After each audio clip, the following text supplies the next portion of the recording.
Welcome to surprise kitchen అండి. ఇవాళ మనం ఎంతో రుచికరమైన గంగవాయల కూర పప్పు చేసుకుందాం. ఇది ఆరోగ్యానికి ఎంతో మేలు చేస్తుందండి. ఒక 3 గ్లాసెస్ పప్పు తీసుకుందాము. దీంట్లో ముందు ఆకుకూర వేసుకుందాం. తగినంత వాటర్ వేసుకుందామండి పప్పు మునిగే వరకు. ఇది చాలా బాగుంటుందండి ఆకుకూరల్లోకి గంగవాయల కూర. దీంతో పుల్లకూర, టొమాటో వేస్ట్ చేసుకోవచ్చు. పప్పు అయితే చాలా బాగుంటుంది. తగినంత పసుపు, ఆనియన్, ఒక 10 పచ్చిమిర్చి, 3 స్పూన్స్ కారం, ఒక 3 టొమాటోస్, ఒక చిన్న నిమ్మకాయ అంత చింతపండు అన్నీ వేసుకుని మనం కొంచెం లిటిల్ బిట్ ఆయిల్ వేసుకుందాం.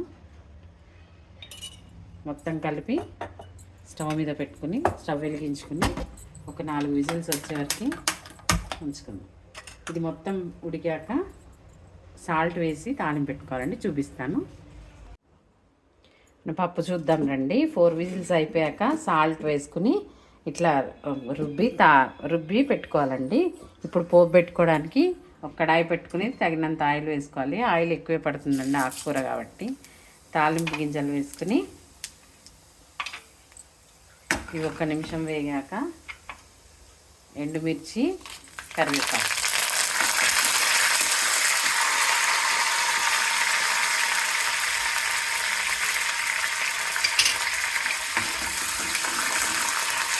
మనం వెల్లుల్లి వేసుకోవచ్చండి. నా దగ్గర అయిపోయాయి అందుకే వేయలేదు.